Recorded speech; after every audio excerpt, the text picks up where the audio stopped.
So tell us about your journey to health. Got a little bit of a glimpse into your professional journey and how you got into geology, but what was going on with your health at the time? As you were, graduating school and starting your career, were you working out much? Were you eating pretty normally? Like, what was going on with you?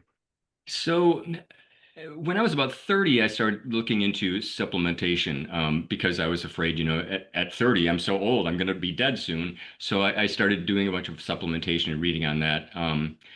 And it was a book called, anyway, it doesn't matter. But my friend John and I actually started looking at that and doing a lot of things. And then that, as years went by, it kind of fell off. And by the time I was 40, I started getting back into working out.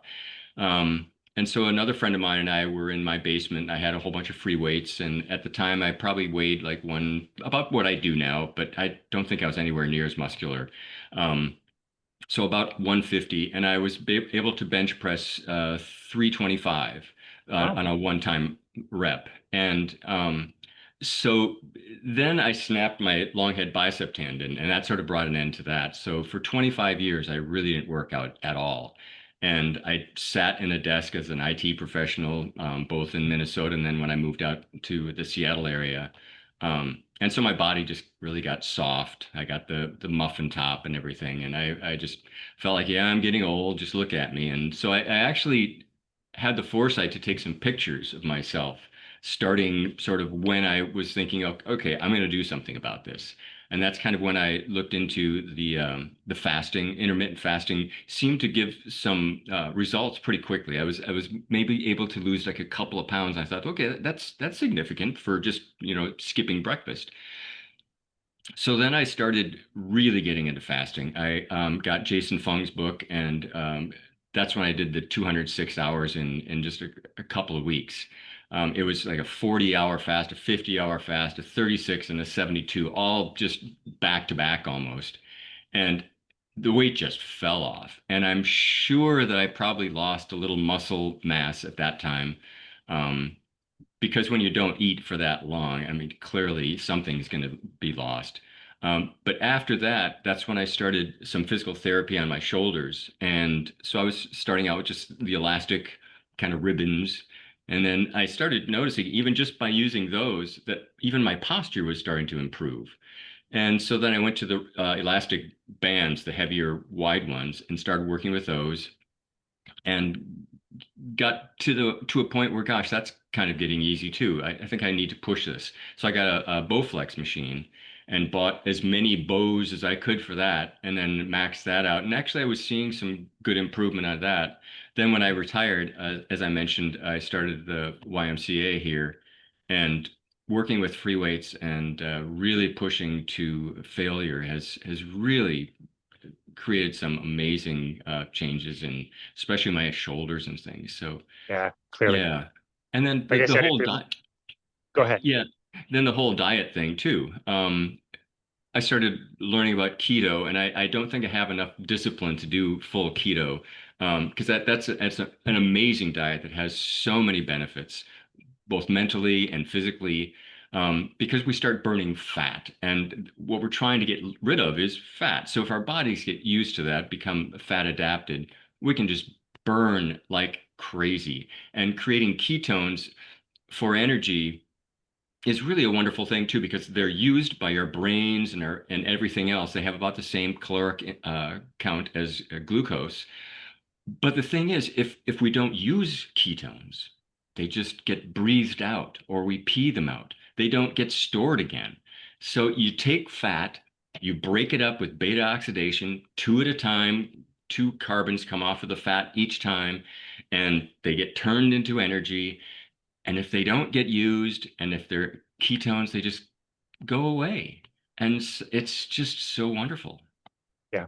Yeah, that's Yeah. so you got such a great way of explaining things. I really like the way you explain that. And Thank for the you. listener, if you've ever wanted to know and validate whether you were doing a ketogenic diet and it was actually getting you into ketosis, it's cool because it's like the one diet that there is a measure to tell you whether you're in ketosis or not. If you Yes.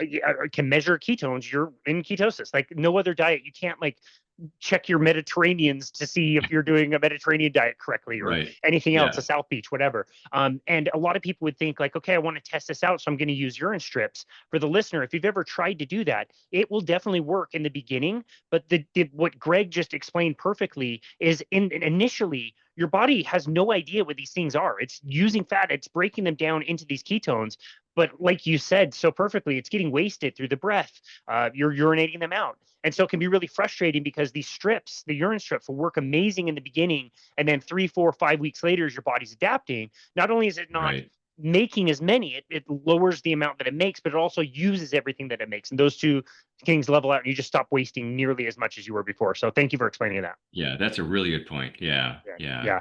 Yeah. I want to go back to the fasting. As you explained that, you found Jason Fung's book, which is amazing. I do want to comment as well. I was just talking with Dr. Eveline Boudoir, who was just on our show, and I told her that anybody that I ever saw doing fasting, that I would test their body fat percentage and their muscle mass percentage. I did not observe one time that anybody doing fasting ever lost lean mass and muscle mass. I've heard that. And that's really interesting. And yeah, definitely. Take, and contrast that with GLP-1 agonists. I was listening to Dr. Ben Bickman, the wonderful Dr. Ben Bickman, and Amazing. he was mentioning, I think it's like 40% of the weight that's lost is lean muscle. And Yeah. that's just crazy. It's either lean muscle or lean body mass, which could be muscle and bone, which is scary too. But that's a huge amount of things you need that are going away if you don't exercise while you're on a GLP-1 agonist.